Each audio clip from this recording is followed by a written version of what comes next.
et bienvenue sur Automobile Propre. Nous sommes toujours au Mondial Automobile. Nous sommes au pavillon 7.3 au Mondial Tech où Jean-Baptiste Ségard présente la dernière version de l'e-Pitender, c'est un e-Pitender sur batterie, c'est ça? Exactement. Donc ça c'est un vieux sujet en fait. Le fait de faire une version batterie a toujours été un des objectifs que nous avions. Maintenant les batteries ont suffisamment progressé pour que ça devienne possible. Et donc ça c'est le premier exemplaire d'une série qu'on espère nombreuse. Et c'est clair que d'ici 5 ans, les tenders seront batteries. Et on va faire cette transition du tender thermique vers le tender batterie, et même peut-être des tenders piles à combustible. Et donc en fonction de l'infrastructure disponible sur ce trajet-là et dans ce pays-là, on pourra rouler avec une voiture normale, abordable, compétitive, etc. On pourra rouler à l'électricité pure, à l'hydrogène et à l'essence là où il le faut. Alors là c'est un premier prototype, c'est 36 kWh de capacité énergétique, donc qui est additionné à la capacité de la Zoé. On est environ à 70 kWh au total, hein, c'est ça? Oui c'est ça, alors la Zoé mettons c'est 40 kWh net, là on est à 31 kWh net, donc on arrive à 71, en brut c'est 82, mais donc voilà, on a l'équivalent d'une voiture infiniment plus chère avec une Zoé. Est-ce qu'on peut voir un petit peu comment ça marche dessous, comment c'est monté?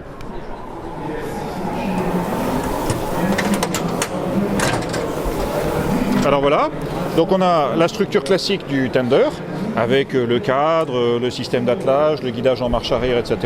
Et au milieu, en lieu et place du moteur et en lieu et place du réservoir de carburant et de la génératrice, on a un pack batterie. Donc c'est ce cube qui est là. Et là-dedans, on a, 120 x 24 cellules, donc 2000 et quelques cellules de batterie.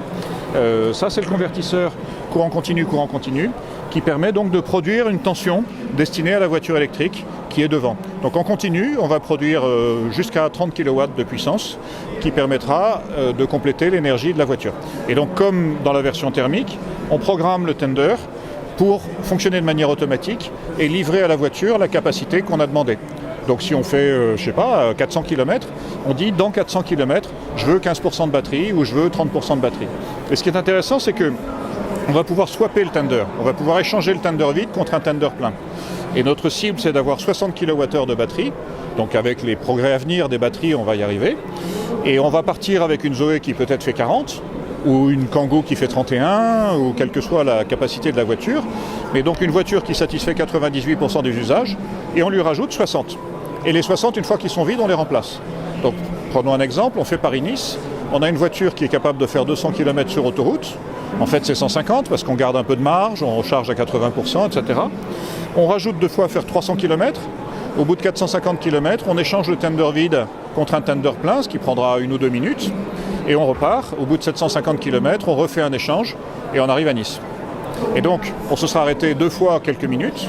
Si la voiture est autonome, on n'aura même pas besoin de s'arrêter plus longtemps que quelques minutes. Si conduite manuelle, on prend quand même le temps de déjeuner ou quelque chose de ce genre-là. Et à ce moment-là, on pourra recharger la voiture sur une borne normale.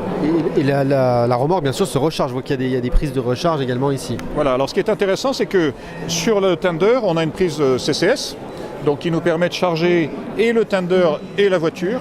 Donc mettons qu'on va charger le tender à 40 kW et on va envoyer 30 en plus vers la voiture. Donc si on a une voiture, mettons un Kangoo ou un Master, qui charge normalement à 7 kW, on va finalement charger à 70. Donc non seulement on double la capacité du Master, et en plus on fait x10 sur la vitesse de charge. Donc c'est vraiment quelque chose qui transforme complètement la flexibilité et l'indépendance qu'on a avec sa voiture. Alors on discutait tout à l'heure, vous avez déjà commencé à faire les essais de l'e-Pitender. Oui. Ça a été il y a quelques jours avant le mondial, vendredi. Et vous avez réussi à faire 700 km et avec finalement il y a eu des conclusions. Vous vouliez faire 1600, vous n'êtes pas arrivé au bout, mais c'est quand même riche en enseignements. Oui, alors en fait j'ai pris un gros risque, c'est-à-dire que j'ai annoncé en réel le fait qu'on démarrait le test. Habituellement je ne le fais jamais. Habituellement on fait l'essai, si ça marche on en parle, si ça ne marche pas, il y a un peu de mise au point à faire. Bon, là on l'a fait vraiment comme ça. Et puis on a eu un problème avec le pack, c'est-à-dire que on a un système de refroidissement qui n'était pas... on avait sous-estimé cet aspect-là. Donc on va faire une modification qui est d'ailleurs relativement mineure et on va refaire un essai dans les prochaines semaines. En tout cas, on sait que tout le reste a fonctionné. C'est-à-dire qu'on faisait un trajet de 90 km, 89 km précisément. On faisait un tour avec le tender et un tour sans le tender. Et avec le tender, on envoyait 2 fois la puissance nécessaire à la voiture. C'est-à-dire une fois pour ce tour-là et une fois pour le tour d'après qui était effectué sans le tender. Et pendant qu'on déposait le tender, on le rechargeait. Donc ça, on sait que ça marche. Et ça marchait même très bien.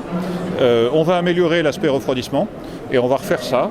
Et on devrait parvenir à faire entre 1600 et 1700 km en 24 heures. Et là, on pulvérise tous les records avec une Zoé 40 qui a 120 000 km.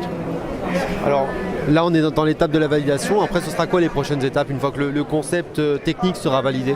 Alors ce qu'on souhaite faire, en fait, c'est trouver un partenaire stratégique. Un ou plusieurs partenaires stratégiques. Parce qu'évidemment, nous, start-up de 6 personnes, construire 20 tenders batteries, on ne peut pas le faire sans avoir les partenariats qu'il faut. Et il faut qu'on travaille avec un énergéticien, éventuellement et même sans doute un constructeur, etc. pour arriver à franchir le cap, c'est-à-dire partir du prototype qui marche, ça y est, on y est.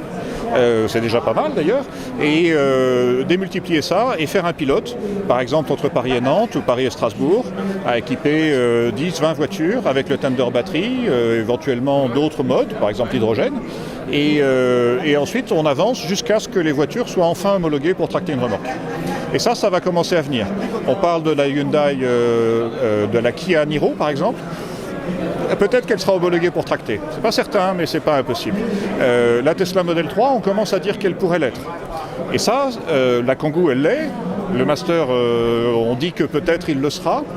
Et donc ça veut dire qu'on aura quelques véhicules avec lesquels on pourra travailler, et c'est-à-dire que de manière homologuée, sans faire des homologations unitaires comme on le fait, on pourra utiliser complètement et de manière légale des tenders, batteries ou thermiques, et donc progressivement faire des preuves de concept, faire des études marketing qui mesurent l'expérience client et qui valident par exemple que on part de chez soi, avant de prendre l'autoroute on s'arrête, le tender automoteur s'accroche tout seul, on reste au volant, en cours de route le tender se swap tout seul et on arrive à destination. Franchement, c'est une expérience client qui est parfaite. Ça devient plus pratique de refaire le plein d'électricité en swappant un tender que de faire le plein d'essence. Et là, je pense qu'on va réussir à avancer.